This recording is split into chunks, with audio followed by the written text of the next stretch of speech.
굉장히 가까이 계시니까 좋으면서 네 여러분들의 표정이 하나하나 오늘은 쪼끔 보이네요. 네. 혹시 기분 나쁘신 건 아니시죠? 지금 여러분들 표정이 해 봐." 이런 표정인데 네. 열심히 하겠습니다. 네. 어 단어마다 주는 느낌이 있습니다. 그래서 구원, 능력, 축복 같은 이런 단어들은 우리 마음을 따뜻하게 하고 든든하게 하죠. 반면 고통, 심판, 저주 이런 단어들은 우리 마음을 무겁고 어렵게 만듭니다. 그런 의미에서 오늘 설교 제목의 순종과 고난이라는 단어는 서로 결이 다릅니다. 순종은 하기 어렵지만 그래도 했을 경우에 좋은 결과를 기대하게 되죠. 하지만 고난은 가능한 피하고 싶으며 내 잘못에 대한 징벌로 느껴집니다. 이처럼 순종과 고난은 서로 연결되지 않는 단어처럼 보입니다. 네, 얘가 왜 안 넘어갈까요? 네. 원래 기계라는 게 이런 것 같아요. 네. 지금 계속 제목이 나와 있죠? 네.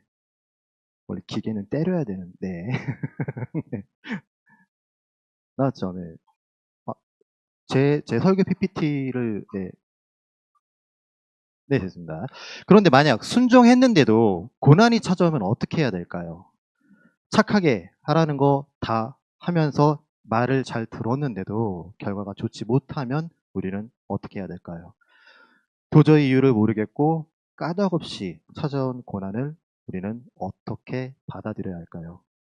오늘 요셉의 삶을 통해 순종 후에도 오는 고난을 봤을 때 우리는 어떻게 대해야 하는지를 함께 나누려 합니다.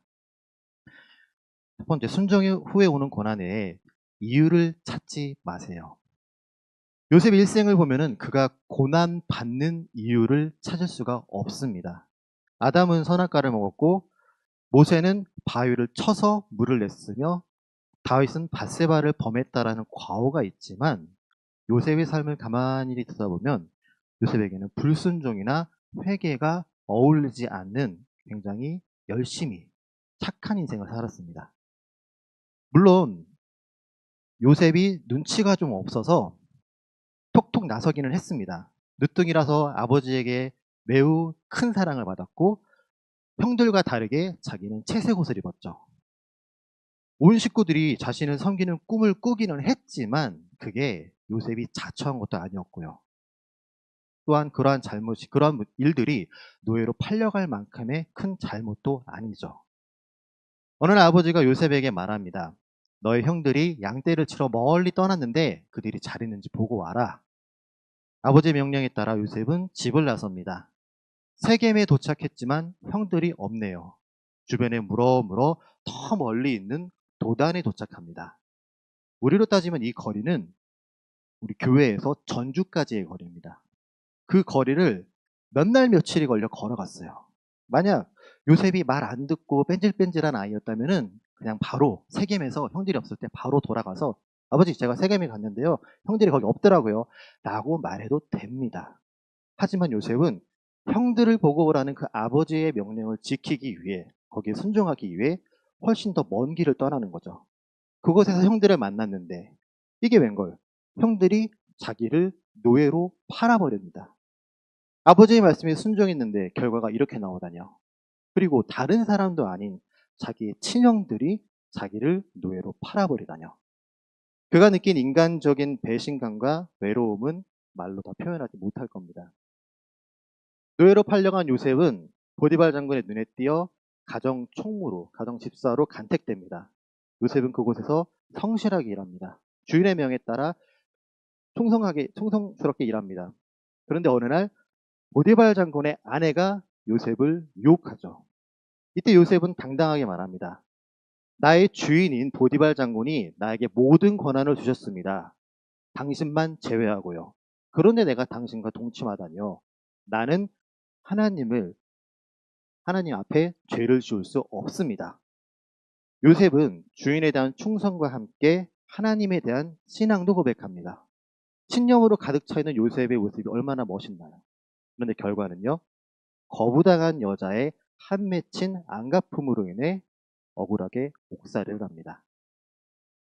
요셉이 그 여자를 꼬신 것도 아니고 주인에 대한 충성심이 변한 것도 아닌데 게다가 하나님에 대한 고백까지 충만했는데도 결과는 완전히 망했습니다. 요셉은 자신이 모시던 주인에게도 버림받았습니다. 주인마저 나를 의심하고 감옥에 가두고 그래서 가정 총무였던 그는 죄인으로 전락해버립니다. 어쩌면 요셉은 처음 형들로 인해 느꼈던 그 배신감을 또 느꼈을 수도 있습니다. 게다가 이번에는 하나님에 대한 믿음까지 고백했는데 그 믿음까지 지켰는데 대가가 겨우 이거야? 라는 생각이 들 수 있습니다. 만약 우리에게 이런 문제가 발생한다면 우리는 어떨까요? 우리는 자신의 신앙을 점검해 봅니다. 하나님의 메시지가 무엇인지, 내가 무엇을 놓쳤는지, 어떤 실수를 했는지를 돌아보죠. 그러다 이 모든 원인이 내가 하나님의 말씀을 외면하고 순종하지 않고 벗어났기 때문이라는 걸 알게 되면은 우리는 회개하고 돌아옵니다. 안 돌아오시나요? 표정이 전혀 낯선데요. 네. 그러면서 그 가운데 겪는 고통과 아픔은 내가 불순종한 대가이자 징계로 받아들이죠. 잘못했으니까 혼나는 거지. 어쩌겠어. 이렇게 생각을 하면서요. 그 잘못에 대해, 그 징벌에 대해 차념하듯 받아들이죠. 제 어린 시절이 그랬습니다. 저희 어머니가 무허가 야구 선수라서 타격에 일가견이 있으신 분이셨습니다. 그래서 자식을 사랑하는 자는 근실이 징계하느니라라는 그 잠언 말씀을 가장 좋아하시는 분이시고요. 그래서 제가 어떤 잘못을 할 때 어머니는 한두 번 경고를 하십니다. 너 그러다 혼나. 진짜 혼나. 그 경고가 누적이 되어서 레드카드로 딱 바뀌는 순간 내 타작이 시작이 됩니다. 근데 타작 도구도 굉장히 다양했습니다. 민첩한 공격이 가능한 요만한 그 빗자루부터 시작을 해가지고 그 묵직함이 좋은 야구방망이 아니면은 그 휘두르는 맛이 좋은 그 붕붕 소리가 나는 쇠파이프. 그래서 여러 가지 도구들이 있었죠. 되게 좋아한다 너. 전사님 맞은 게 그렇게 좋아? 좋은 관계 때문에 그런 거죠. 네. 일단 타작 과정은 이렇습니다. 저의 잘못에 대해 신문을 하시죠. 그래서 잘못한 거 아니? 네. 그럼 이제 어머니 말씀은 몇 대 맞을래? 그래서 그 몇 대를 딜을 해요. 그리고 적당한 개수가 정해지면 엎드려 라고 하시고선 타작이 시작이 됩니다. 풀스윙으로 때리십니다. 지금이야 연세가 이제 있으셔서 그 손으로 걸레도 이렇게 제대로 못 짜시는 그 연세가 되었지만 그 당시에 그 어머니 스윙은 이승엽이나 그 오타니 정도가 부럽지 않은 파워가 있었죠. 지금도 기억나는 게 가장 마지막으로 타작을 할 때 어머니께서 몇 대 맞을래? 라고 하시길래 아 요거는 한두 대로 안 끝날 것 같다. 그래서 자신 있게 10대요 라고 질렀죠. 엎드려. 속으로는 그랬습니다. 아, 설마 10대를 야구방망이 10대 다 때리겠어? 근데 풀스윙으로 다 10대를 채우시더라고요. 그때 엄마라는 존재는 참 대단하구나. 네. 다른 의미로 네. 이런 걸 느꼈죠. 비록 제가 그렇게 맞고 자랐지만 제가 맞아야 할 만큼 무엇을 잘못했는지 그리고 왜 매를 드는지를 알기 때문에 저는 어머니를 원망하지는 않습니다. 가끔 이렇게 꿍시렁 되지만요. 하지만 이걸 보고 제 지인은 야 네가 그렇게 맞았으니까 사람이 된 거다라고 얘기를 하더라고요. 마찬가지로 우리가 하나님 앞에서 지은 죄와 잘못을 알기 때문에 그분이 주시는 훈계와 징벌을 거부하지 못합니다. 아프고 힘들어서 이 시간이 빨리 지나가기를 바라기는 하지만 체념하듯 그 징벌에 순응하는 것이죠. 그 후로 정신 차리고 같은 실수를 반복하지 않으려고 노력하면서 우리는 성장하고 성숙해져 갑니다. 하지만 요셉처럼 인과관계가 분명하게 성립되지 않을 때도 있습니다. 아무리 생각해봐도 고난이 닥쳐오는 이유를 도무지 모를 때가 있습니다. 왜 나에게 이런 일이 닥친 거지? 라는 생각이 들 때가 있죠. 느닷없이 갑작스럽게 하루아침에 말도 안 되게 라는 수식어들이 생각이 나면서 아니 이거 앞뒤가 안 맞잖아. 도대체 뭘 어떻게 고쳐야 하는지를 모르겠어. 뭐가 잘못된 건데? 라는 생각이 들 때가 종종 있습니다. 아무리 기도해도 답을 얻지 못하고 그렇게 시간만 흐릅니다. 그게 바로 요셉의 인생이었습니다. 도대체 왜, 뭘 잘못해서, 무슨 이유로? 라는 질문이 그를 끊임없이 따라다녔을 겁니다. 하지만 이유가 없습니다. 할 때, 하나님도 답을 주시지 않을 때, 억지로 그것을 찾아내려 하지 마십시오. 아직 때가 아니라서 가려진 것 뿐입니다. 순종 후에 고난이 올 때, 그 고난에는 분명 이유가 있습니다. 다만 내가 모를 뿐이죠. 요셉의 인생은 극과 극으로 치닫는 삶이었습니다. 세상 말로 천국과 지옥을 오가는 인생이었죠.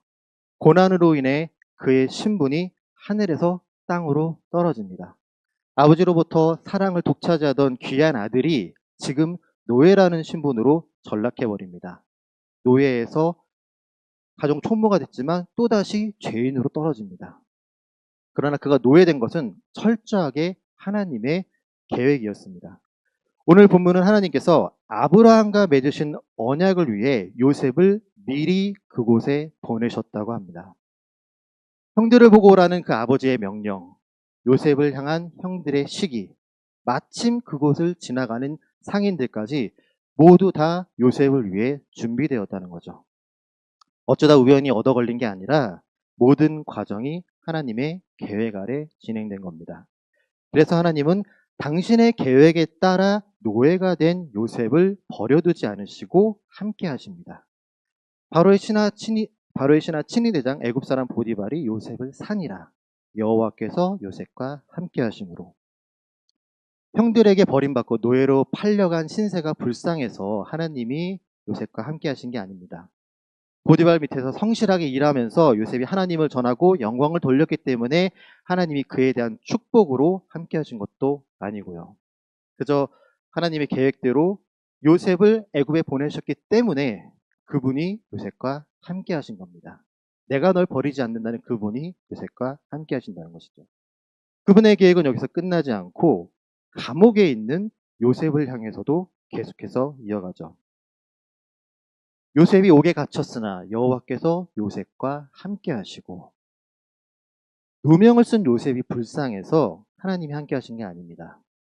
감옥에서도 하나님을 찬양하며 열심히 복음을 전했기 때문에 그에 대한 선물로 함께 하신 것도 아니고요.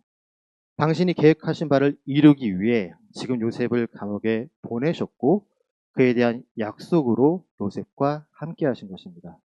노예로 팔렸을 때부터 지금 감옥에 갇히기까지 그 모든 과정이 하나님께서 다 계획하셨고 처음부터 끝까지 계속 함께 하셨다는 거죠. 그래서 시편 저자는 오늘 본문 7절에 그의 판단이 온 땅에 있도다 라고 기록합니다. 우리 다 같이 한번 읽어볼까요? 시작.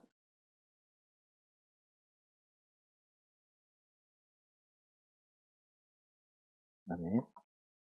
이를 다시 말하면 하나님의 생각이 온 세상 구석구석까지 미친다는 뜻입니다. 요셉이 어디를 가든 하나님이 그를 생각하셨고 그렇기 때문에 그와 함께 하셨다는 것이죠. 그리고 이것은 오늘 우리에게도 이어집니다. 지금 이곳에 모인 우리를 위한 하나님의 생각이 분명히 있습니다. 군대를 간 우리 아들들과 해외에서 공부하고 있는 우리 자녀들을 위해서도 하나님의 생각이 있고요. 우리가 주일마다 기도하는 환자들과 선교지를 위해서도 하나님의 계획이 분명히 있습니다. 그렇게 믿으십니까? 확신하십니까? 이쪽은 안 하시는 거예요.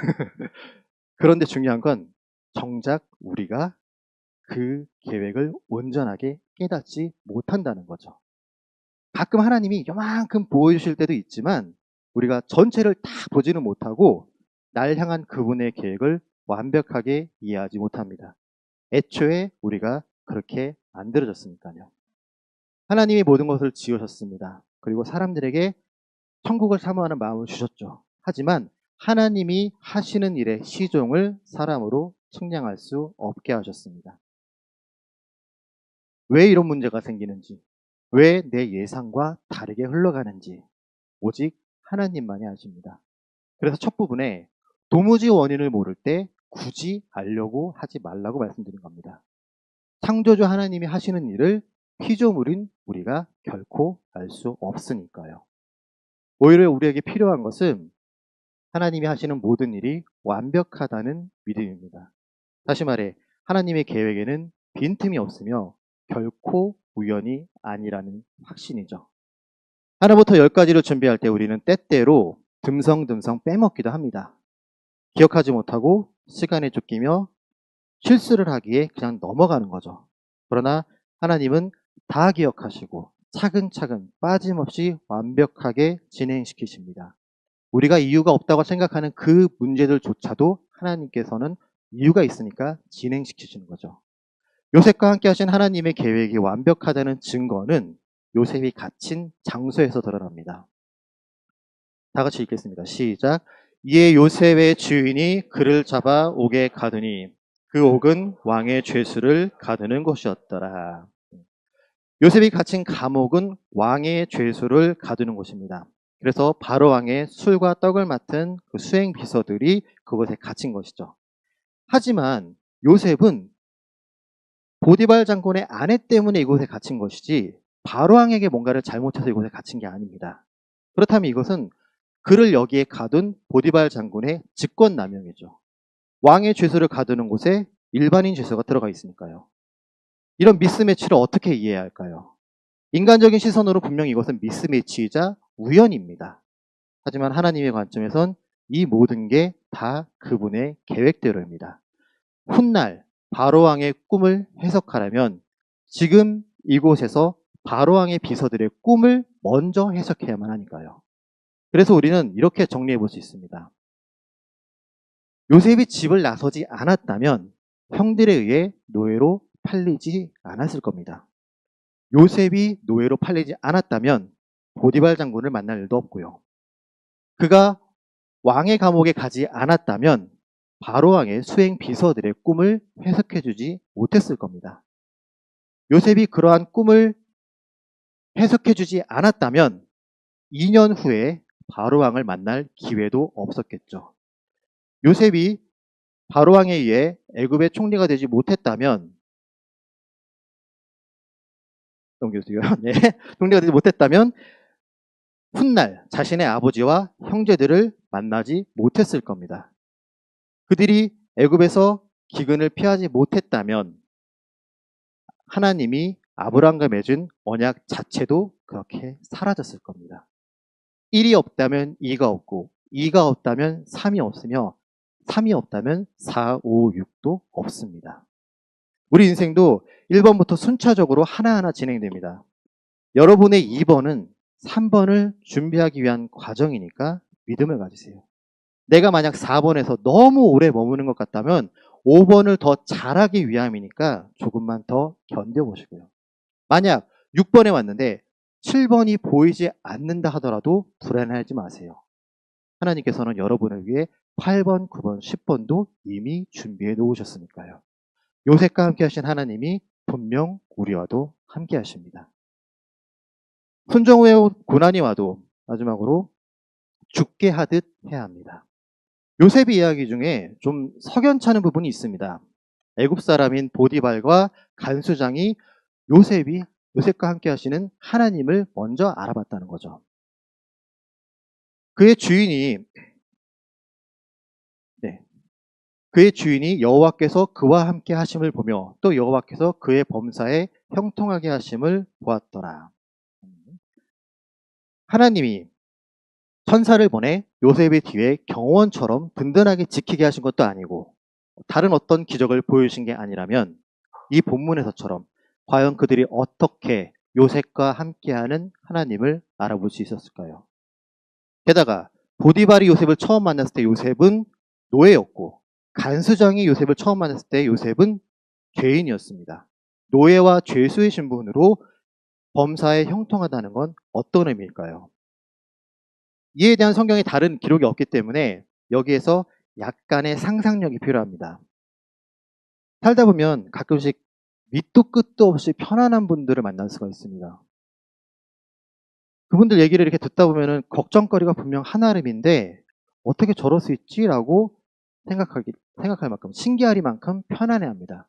상황이 그리 여유 있어 보이지 않는데도 불구하고 늘 나누고 베풀면서 사시고요. 도무지 감사할 게 보이지도 않는데도 이 모든 게 다 하나님의 은혜라고 말합니다. 그래서 제가 하루는 너무 궁금해서 진짜 괜찮으신지 어떻게 이겨내는지를 여쭤봤는데 이렇게 답하시더라고요. 안 괜찮아. 힘들어. 나도 많이 답답해서 속으로 울어. 근데 피한다고 달라지는 게 아니라서 그 자리에 있을 뿐이야. 이쯤 살아보니까 내 시간이 하나님 손에 있는 걸 알겠더라고. 그래서 괜찮다는 거야. 평생 신앙생활하면서 기도 가운데 살아오신 분이기 때문에 믿음으로 견뎌낸다, 열심히 기도한다, 말씀으로 극복한다, 이런 대답을 기대했습니다.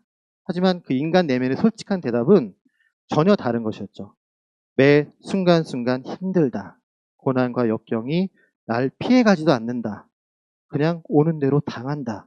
그럼에도 이것들이 가능한 건 내 삶이 주님 손에 있다는 믿음 때문입니다. 그리고 우리는 요셉에게도 이와 같은 모습을 찾아볼 수 있습니다. 성경은 여호와께서 그를 범사에 형통하게 하셨다고 기록합니다. 하나님이 주시는 형통이란 배짱이처럼 띵까띵까 하면서 잘 되는 게 아니라 개미처럼 수고한 자에게 다른 문제들이 생기지 않도록 막아주시는 겁니다. 그렇기에 요셉의 삶이 범사에 형통했다는 것은 그의 성실한 노력이 빛을 보도록 하나님이 도우셨다는 뜻입니다. 형들에게 배신당한 인생을 비관하면서 삐딱선을 탈 수 있었지만 요셉은 그러지 않았습니다. 아버지의 말씀에 순종하듯 보디발 장군에게도 충성을 다했죠. 감옥에 갔을 때 내 팔자가 왜 이러냐며 인생을 비관할 수도 있었지만 요셉은 그러지 않았습니다. 간수장의 일을 도우며 그곳에서도 성실하게 일했죠. 이러한 요셉의 충성과 성실로 인해 하나님을 모르던 보디발과 간수장이 요셉과 함께 하시는 하나님을 알 수 있었던 겁니다. 이것이 우리가 세상에 보여야 할 믿음이자 진리라 생각합니다. 믿지 않는 사람들이 보고 싶어하는 하나님과 예수는 시공간을 초월하는 어떤 기적이나 능력이 아닙니다. 오히려 그들은 우리가 어떻게 그 말씀에 순종하는지, 진리가 나를 어떻게 바꿨는지, 내 삶에 어떤 영향을 끼쳤는지를 보길 원하죠. 그러한 변화와 영향은 예수님이 보여주신 삶을 우리가 따라함으로써 드러납니다. 하나님의 사랑이 무엇이며 예수님이 왜 구원자이며 이 땅의 교회가 소망이라는 그 우리가 외치는 그 말이 어떻게 해서 진짜로 드러날 수 있는지, 이 모든 것은 결국 나로 인해 보여지는 것입니다. 그리고 이러한 드러남은 내가 무슨 일을 하든지 사람이 아닌 죽게 하듯 할 때 나타납니다.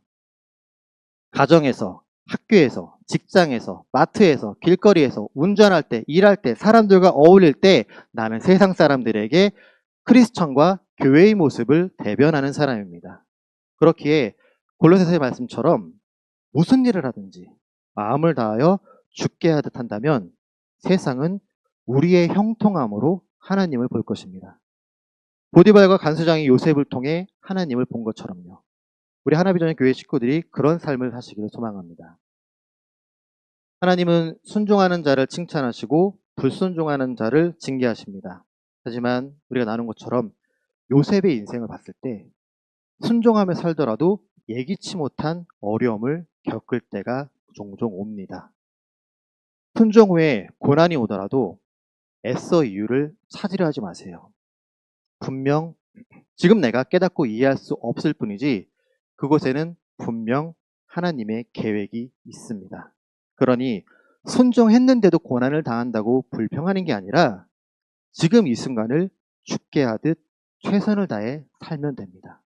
그것이 내가 가져야 할 믿음이며 우리가 나타내야 할 신앙입니다. 우리의 시간이 하나님께 달려있다는 그 확신으로 살아가시는 저와 여러분이 되시기를 소망합니다. 끝내야 되는데, 그죠? 자, 이미 들으신 것처럼 다음 주부터 중고등부가 분리해서 예배를 드립니다. 분리를 진행하면서 오늘 설교를 함께 준비하다 보니 저에게 말씀하시는 하나님의 뜻이 오늘 본문에 다 있더라고요. 그래서 저희 작은 깨달음을 나누고 말씀을 정리하랍니다. 여러분도 잘 아시겠지만 담임 목사님이 굉장히 꼼꼼하시기 때문에 뭔가를 가르쳐 주실 때도 매우 디테일하고 분명하게 목표를 딱 정하십니다. 그래서 중고등부에 대한 목사님의 플랜은 훨씬 더 구체적이고 시간적 여유가 충분히 있었습니다. 그러다가 이곳으로 이사를 온 이후에 갑작스럽게 상황이 변합니다. 여러분 지금 표정이 제 설교보다 이런 내용을 더 좋아하시는 이런 비화를 더 좋아하시는 네. 어느 목사님께서 불러서 이렇게 쓰더라고요. 왜인지 모르겠는데 지금 중고등부를 분리해야 될 것 같아. 아니 제가 이제껏 지켜본 목사님은 이런 분이 아니셨거든요. 뭐 즉흥적으로 뭘 바꾸시는 분이 아니신데 도대체 왜? 뭐지? 이런 생각이 자꾸 들었습니다. 뭘까? 뭘 보신 걸까? 라는 생각을 해봤지만 아무것도 알 수 없었습니다. 목사님만이 느끼시는 그 뭔가 특별한 게 있을 거라 믿기는 하는데 솔직히 불안해요, 저는. 그런데 애써 이유를 찾지 않으려고 합니다. 지금 저는 몰라도 분명 그렇게 하시는 하나님의 이유가 있어야 돼요, 지금. 네. 네. 하나님이 주신 이유가 있을 거라고 봅니다. 목사님이 기도하시는 가운데 하나님이 주신 그 계획, 정확하게 뭔지는 모르겠지만, 정확하게 이것 때문이야 라고 말하기는 어렵지만 그 기도 가운데 느끼신 그 느낌, 그리고 그것이 우리 중고등부 아이들을 향한 하나님의 계획이기 때문에 저와 아이들을 요셉처럼 먼저 미리 보내시는 거라 생각합니다. 쫓겨나는 게 아니에요. 네. 계속 기도하고 준비하고 있지만 걱정이 앞서는 게 사실입니다. 혹시나 제가 하나님의 말씀을 이상하게 가르칠까 봐 걱정되기도 하고, 우리 아이들의 신앙의 베이스를 놓아야 되는 그 중요한 시기에 기초가 잘못 다져질까 봐 걱정되기도 합니다. 그러다 보니 요즘에는 그 책임감과 부담감 때문에 밤잠을 설치기도 합니다. 흰머리는 기하급수적으로 늘어나고요. 그래서 제가 목사님보다 흰머리가 많아요. 그나마 다행인 것은 요셉은 혼자였지만 저는 혼자가 아니라는 겁니다. 신에게는 아직 12척의 배가 있습니다라고 말씀하신 말하신 그 이순신 장군님처럼 저에게는 개척 시작부터 중고등부를 지켜오신 네 분의 선생님이 계십니다. 그 네 분이 계속 늘어날 거라 믿습니다. 아멘 하셨어요. 저와 선생님들 그리고 중고등부 아이들이 가는 길이 쉽지 않을 수가 있습니다. 아무것도 없기 때문에 그 맨 땅에 헤딩하듯 매번 새로운 걸 해야 될 수도 있고요. 또 아무것도 없기 때문에 어디로 가야 할지 모를 때도 있습니다. 하지만 우리를 인도하시는 분이 하나님이시기 때문에 아무것도 없는 우리에게 만나와 메추라기를 주실 것이라 믿습니다. 또한 어디로 갈지 모르는 우리를 위해 구름 기둥과 불 기둥을 보내주실 거라 믿습니다. 때론 수고에 비해, 우리 아이들의 노력에 비해 만족스러운 결과가 나지 않을 수도 있습니다. 예상치 못한 어려움을 만날 수도 있고요. 하지만 우리 중고등부는 이 모든 것이 요셉을 위해 준비된 왕의 감옥이라 생각하겠습니다. 멈춰서고 끝난 것이 아니라 여기에 숨겨진 하나님의 계획을 기대하겠습니다. 그래서 훗날 2024년 10월 중고등부가 분리한 것이 이것을 위함이었구나 라는 것을 깨달으며 하나님의 빈틈없는 계획과 준비에 감탄할 때가 올 거라 믿습니다. 그때까지 우리 중고등부는 어느 상황이든지 무엇을 하든지 마음을 다하여 죽게 하듯 노력하겠습니다. 그렇게 하나님을 배우고 따르며 성장하겠습니다. 이를 위해 사랑과 관심과 기도로 함께 해주시기를 부탁드립니다. 함께 기도하겠습니다. 하나님, 오늘 말씀을 돌아보며 다짐하려 합니다. 유모를 고난과 역경이 올 때 원인을 찾기 위해 발버둥 치지 않겠습니다. 단지 내가 지금 모를 뿐이지 이 또한 하나님의 계획이라 믿겠습니다. 하나님의 계획은 빈틈없고 완벽하다는 걸 기억하겠습니다.